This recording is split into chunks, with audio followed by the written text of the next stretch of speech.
You are listening to Woodland Walks, a podcast for the Woodland Trust, presented by Adam Shaw. We protect and plant trees for people to enjoy, to fight climate change, and to help wildlife thrive. Today, I'm meeting a woman who is one of the nation's favourite current authors. She is the Children's Laureate, and she's also a very keen tree fan. I met her at Kensington Gardens, and I'd like to tell you her name, but she was keen to introduce herself. Hello, I'm Cressida Cowell, and I am the author and the illustrator of the How to Train Your Dragon books and the Wizards of Once series. And I'm here in Kensington Gardens talking to Adam. Yes, well, that's very kind of you. Thank you very much. And your latest book is just about to come out. By the time this has hit the podcast shops, the paperback of Wizards of Once, Never and Forever, the last of the Wizards books, which are all set in ancient woodlands. I call them the wild woods. But we've started by this extraordinary tree, which is in a cage. Do you want to just I know, and it wasn't in a cage when I was a little. It looks rather sad, doesn't it, in the cage? Yeah. We're in Kensington Gardens, and we're just by the Princess Diana Memorial Playground, and they put the tree in the cage, I imagine, to protect the little figures and to stop, children touching them, and you can completely understand why, but it's rather unfortunate, isn't it, Adam? It looks like a kind of caged wildness. I want to free the tree. Yeah. I don't know about you, I want to free the tree and the figures. I'm wanting to do a midnight operation. So, but this is a dead tree which has got figures coming out, so it's more a sculpture, isn't it? Yes, but I love it, and this tree, I think it's an oak. Right. It was an oak. It looks like that, when it was very old. Look how fat and gorgeous and knobbly it is. And all of the kind of little holes have got little characters coming out of them, little elfin characters. And I used to visit this tree with my grandparents when I was a little girl growing up in London. And for me, it got very confused with the Peter Pan statue. Which is also here, which we'd also visit, right. And for me, therefore, the two things were part of the same thing in that they were magical creatures like Peter Pan's fairies. And of course, in Peter Pan, the children lived, Peter Pan and the Lost Boys lived in the tree roots underground. And that was just so cool, the idea of having an underground in the tree roots. And in fact, it was so cool that I've made my Wizards of Once, the wizards all live in the tree roots. And you're still excited by it? I'm still excited by it, yes, I'm still excited by the idea. So it's been some years since you've been to the Peter Pan statue. Do you think you remember which direction? No sense of direction. Well, that's great, because neither have I. So let's get lost together. Would you like to pick a direction and we'll head on? Yes, I think it might be this direction. I have no idea. I have no sense of direction. Right. And I'm just, as soon as we visit this, I'm going back to my childhood and thinking about how I started in getting interested in trees. And the answer is that my dad was a big environmentalist. And just as soon as you said, let's get lost, he loved getting lost in forests. I mean, already you've explained to me why the natural world obviously has a resonance for you, but I remember reading all of your How to Train Your Dragon books. Yes.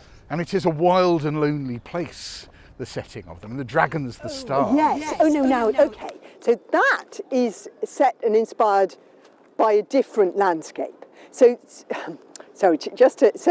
my father adored all nature, so he adored woods as well, and my wood books, my wizards books, are inspired by Sussex, where we spent a lot of time as children, near where my grandmother grew up, and the forests there, because you were referring to the Viking books, and that's a treeless world. Interestingly, it's much more about dragons and wildness, because the island that we were on there was treeless. My dad spent his whole life, 50 years, trying to get trees to grow on this island. So you've jumped a bit because... Yes, I'm sorry. No, that's fine. But because you actually spent your summers on this wild Scottish island. I spent my summers on a wild Scottish island. Which is, yes. But you grew up in London. I grew up in London, but...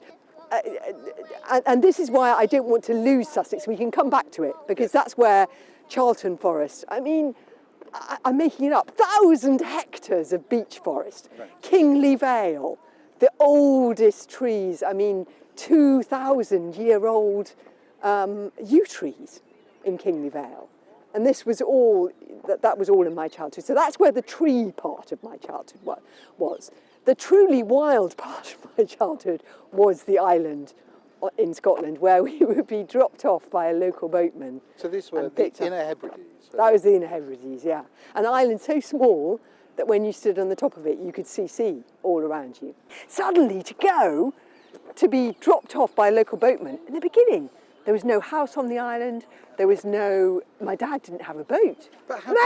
Imagine being, I mean, they were crazy. But so it does sound a crazy idea that someone in London goes, I know, I'll go to the Inner Hebrides. Why did he make that decision? There are other places to go in the UK which are easier. Because my dad loved wildness. He was passionate about wilderness, about wild spaces. So for him, he never owned a dog, because that was a domesticated animal. I have 2 dogs. I love dogs, but he loved wild animals. He loved the wildness of birds that could just fly, totally, that freedom. He was an explorer. He was a Viking. I mean, Stoke the Vast is my dad, basically. Right. He was a Viking. He wanted a world that wasn't mapped, that wasn't explored.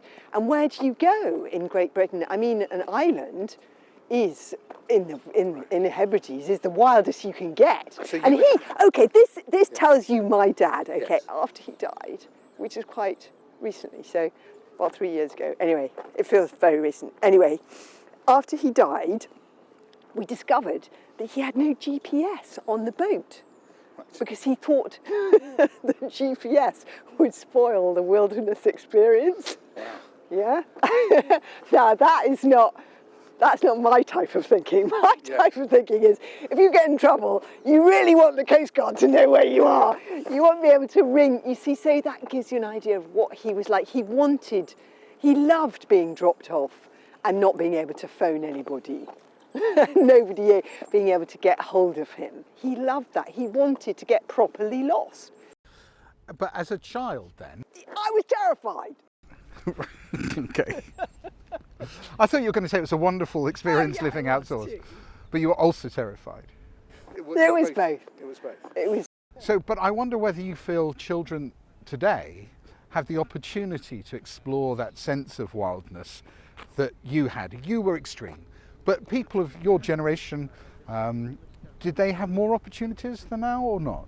Oh, of course, and not only my generation, every generation of human history before my generation. We're in uncharted waters here, but most children in the 1970s will have had the same kind of thing that we had in Sussex. I'm going back to Sussex again.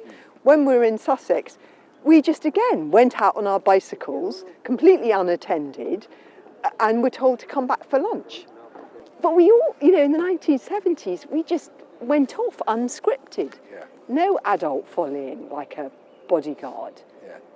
And it was dangerous. We often nearly got run over, exploring the local countryside and the local... But we... that was an experience that everybody had as children. And I think our children's generation are the first generation that has never had that. Strangers. Now, through human history, thousands of years, that was always the way that children were brought up.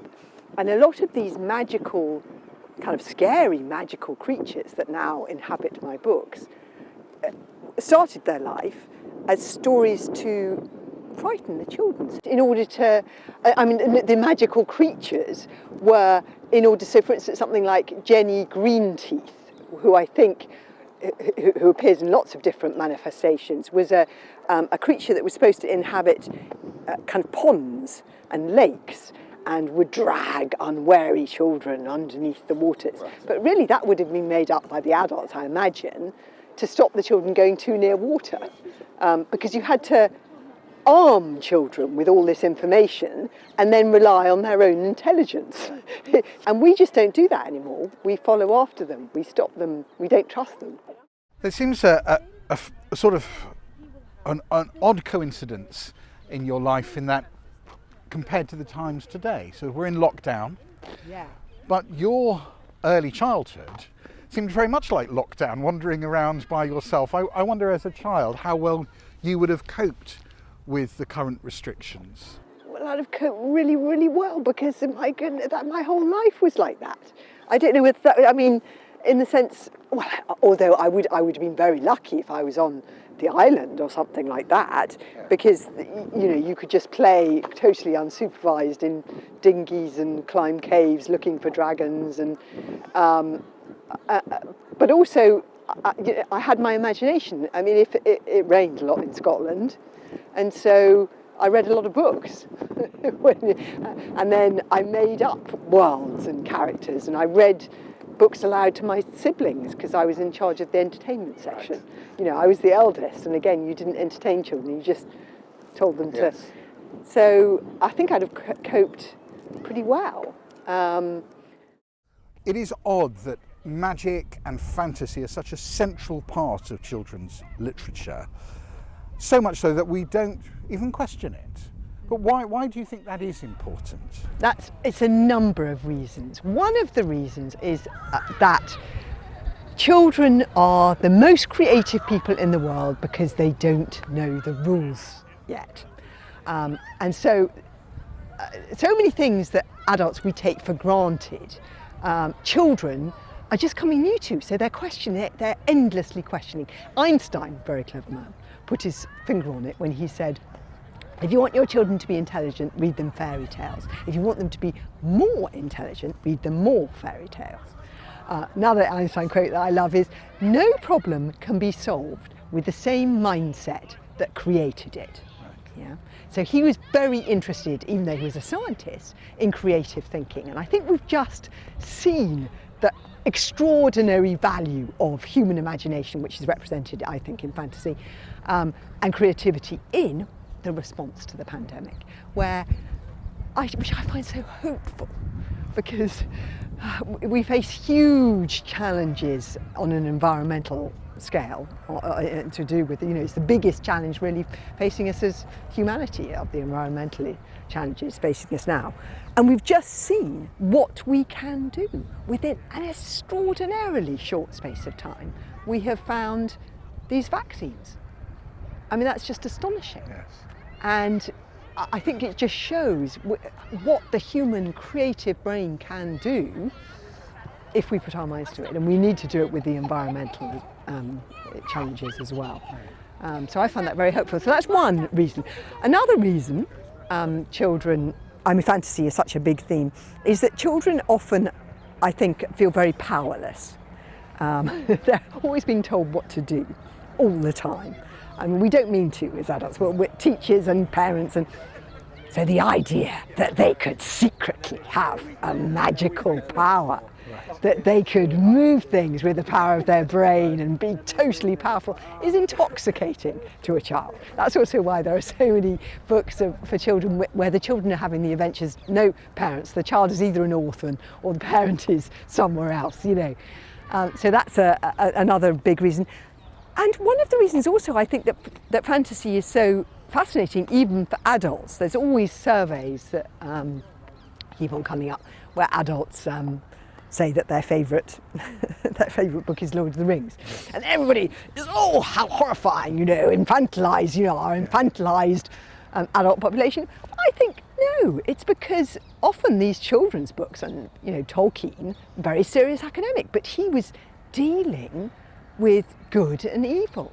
He was dealing with these fundamental human challenges, and this is what I'm dealing with in my fantasy books, the struggle between good and evil, our responsibility to our tribe, what makes a great leader? Is it somebody who yells at people, or is it somebody who's an inventor, like Hiccup, or creator, and the great environmental challenge. So what I'm trying to say is that fantasy is often dealing with the big problems and challenges and the joys of human existence.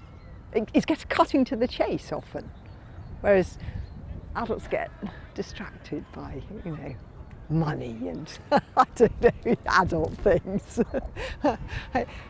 And I like to think of it, I suppose I've always taken childish concerns seriously, because I think often children have a greater sense of what's important and the truly important things in life than adults do.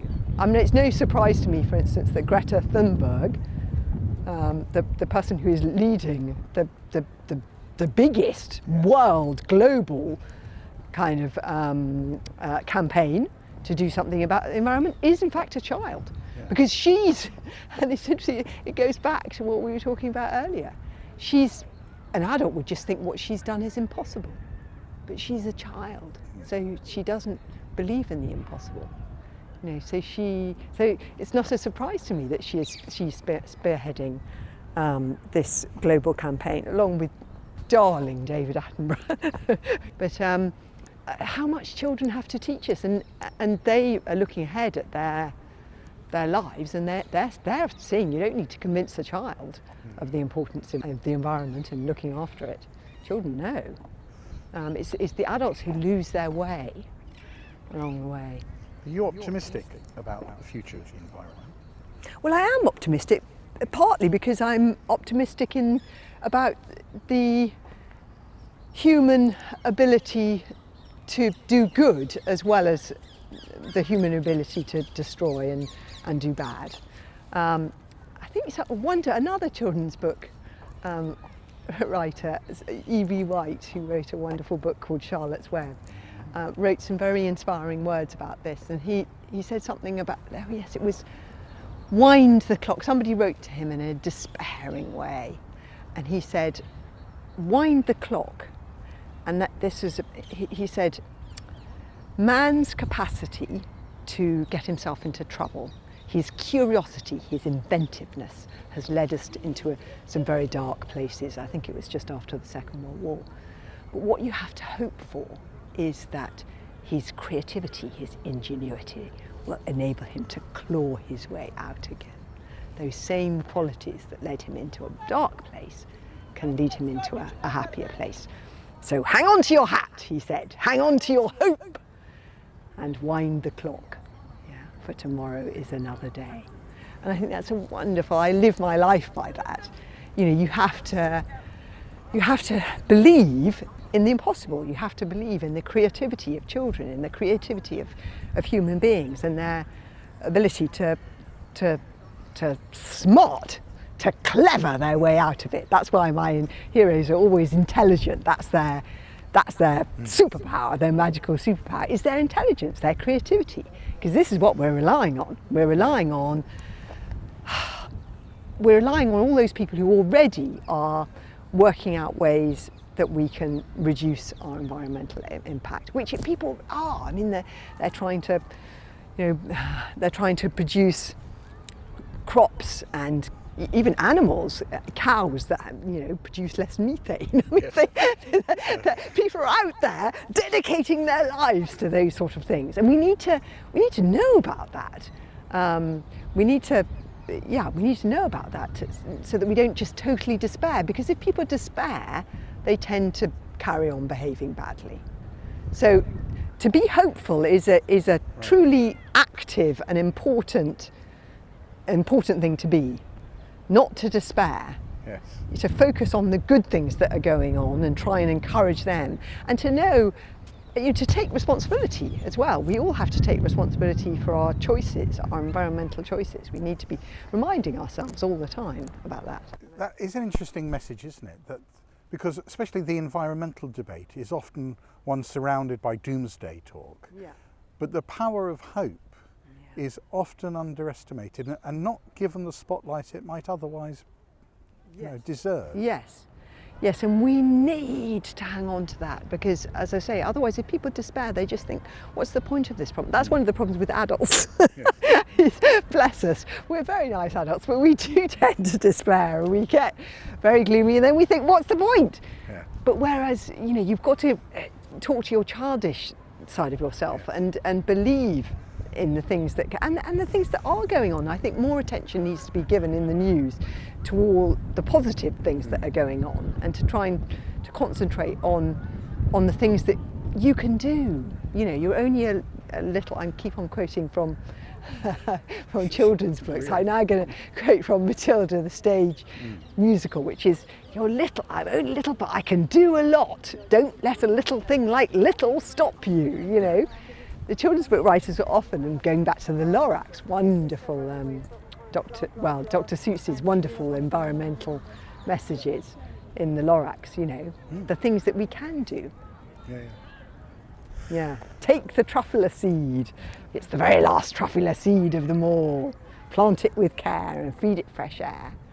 And then the forest may come back. That was the Lorax so many years ago. So yeah, we have to focus on all of the positive things we can do. We still haven't found the statue. Look, we're so interested in the trees and the future, and it's lovely. But we'll carry on. There's a lovely building in front of us. I don't know what it is, and there's two policemen on horseback. We didn't study the map. I know. You see, you can blame me. Look, there we are. That's the Victorian. That's the Albert Memorial. Which would be lovely if we knew where the Peter Pan statue was. I was just trying to give the impression I knew something. I don't know the relevant fact, but I know a fact. So that's the best I can do. Look, you grew up in London. You went to this wild Scottish island. Yeah. You also had a place in Suffolk. Were you saying? Sussex, near Kingley Vale, where the yew trees. Right, yes. There's something about yew trees. Well, they're, I think, the oldest trees, aren't they? Yes. They were very powerful in ancient magical belief. Yeah, people thought they were a particularly powerful tree. Right. The yew is kind of I think it's synonymous with eternity. I think that's one of the things it represents. It can last 2,000 years. 2,000 years. They think some of them are older than that. They don't know. And of course, my dad visiting Kingley Vale, because he loved things to be wild, and he'd tell me this story about the yew trees and how old they were, and then he turned around and he'd say, "There are bears in this wood," in his biggest growly, beariest voice. And he'd say that because of course there wasn't any bears in Sussex. There hadn't been bears in Sussex. The last bear lumbered out of Sussex probably, I don't know, around about the same time as the yew trees were born. But he wanted there to be bears. He wanted the world to be wild. Yeah. So he put the bears in the wood for me. So an amazing childhood. But what does it mean to you now? How connected are you to the natural world now? Well, I try and be as connected as I possibly can. I landed up in London. My husband's job was in London. As a writer, I could write anywhere. Yes. I say this rather. I say this in a slightly melancholy way because, of course, I've just spent a year really in London. I mean, I landed up in London because my husband's job was there, and there's a theme. The Hooligan National Anthem goes, I shouldn't really sing because I can't. Sing away. I didn't mean to come here. We'll get the crowd. Sorry. I didn't mean to stay. David Tennant sings this far better, by the way. You give it a go. I didn't mean to come here and I didn't mean to stay. It's just where the sea wind blew me some accidental day. It's something. It's not. Oh yes. It's not. Anyway, I've got my own writing. I know that the sky in America is a blue you wouldn't believe, but I lost my hearts to these soggy bogs, and now I'll never leave. And what that's about really is, I try and have as much connection with the natural world where I am, but even when I'm in London, in the city, I don't know how I end up here, but I'm passionate about my garden, even if you have a small space. Yeah.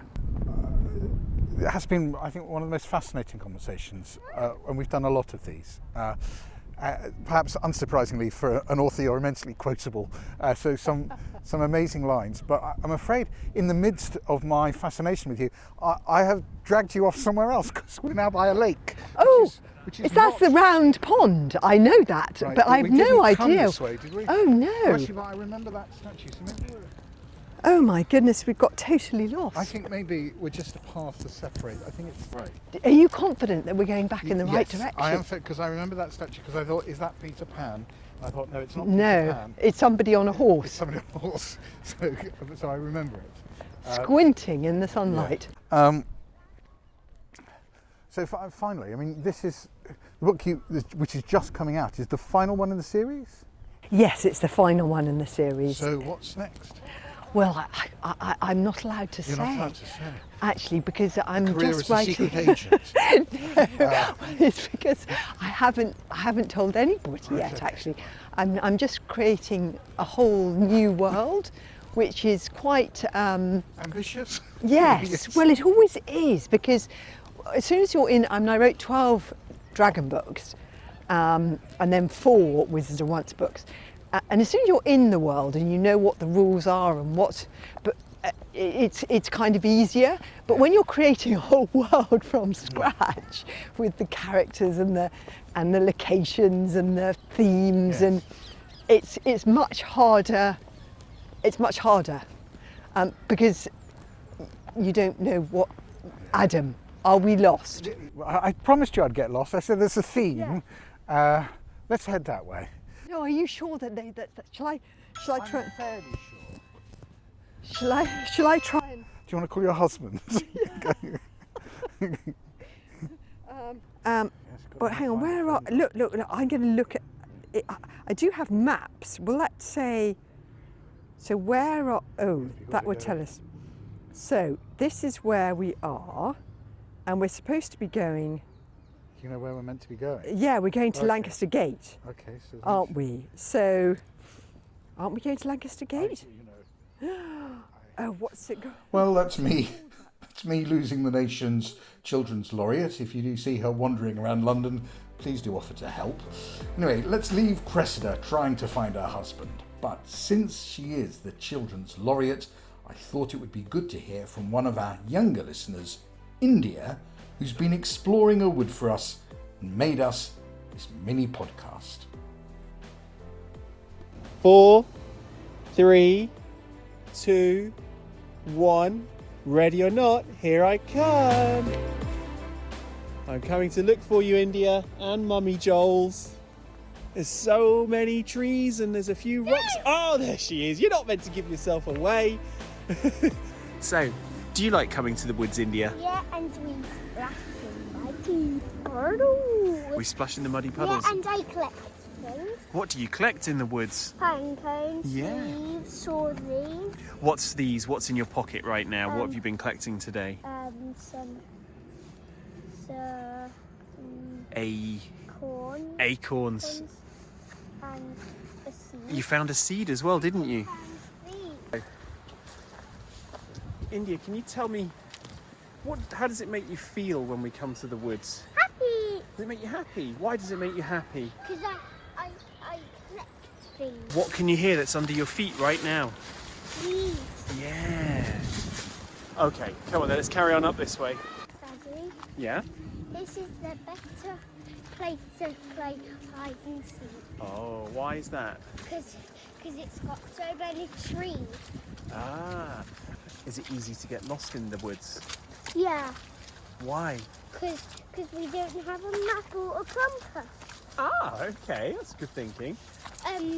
But we know where our car is and we know where the trail leads us. Ah, are there lots of trails here though? Yeah. So how do we know we're on the right one? We're on the left one now, and then we go on the left, and then straight, and then wiggly, and then stop, and then go this way, and then go into our car. Thank you for listening to the Woodland Trust Woodland Walks. Join us next month when Adam will be taking another walk in the company of Woodland Trust staff, partners and volunteers.